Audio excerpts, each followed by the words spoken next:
After the KNN disaster went viral, any normal person would take a break. Maybe read a book, maybe learn consequences. But Karen?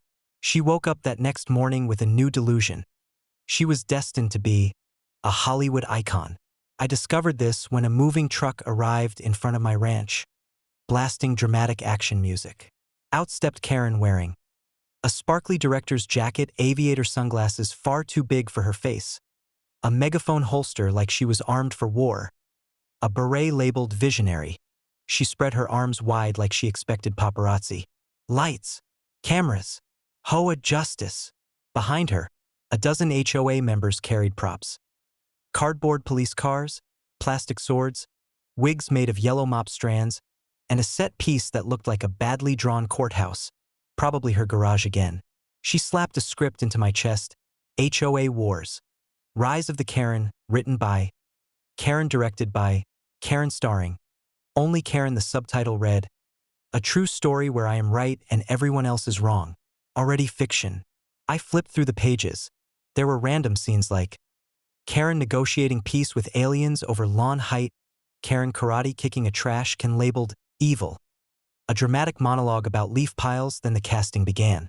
Karen announced through a megaphone, "Citizens, you are required to join the production. Your roles have been pre-assigned." She pointed at me. "You will play the villainous outlaw ranch rat.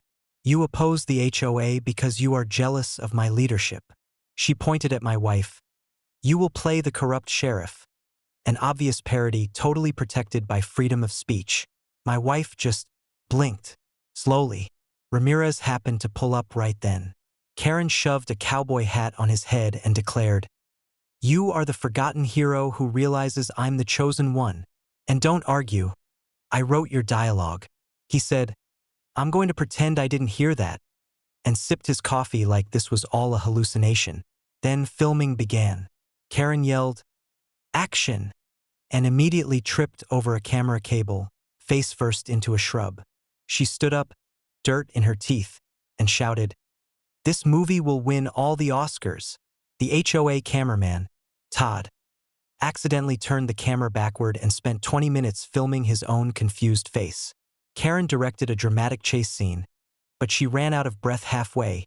So villains, a group of confused teenagers recruited with pizza coupons, had to chase her slowly while she wheezed, "Pause! Rewind. Karen needs water." Zeus kept stealing props, including the wig she wore as Karen's evil twin. He tore it apart like he was rooting out corruption himself. Then Karen forced an emotional scene. She stood atop a folding chair podium and proclaimed, "I, Supreme Leader Karen, will save this neighborhood from tyranny. My army will rise again. My laws will be legend." Right at that moment, the chair collapsed under her. Everyone applauded, thinking it was part of the script. She lay there dramatically. "Did you catch that? That was acting." Finally, the police, real ones, arrived and shut down production for lack of film permits, and noise complaints, staging explosions, which turned out to be violently shaken soda cans. Karen screamed as they escorted her away. "The movie will still happen. Phase 9. Netflix will bow before me."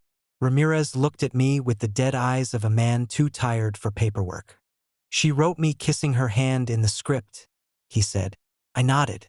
"That's when you call for backup." Zeus sat and watched Karen disappear in the police car. Again, tail wagging proudly. My wife wrapped an arm around me and sighed. "She's going to try to take over Hollywood next, isn't she?"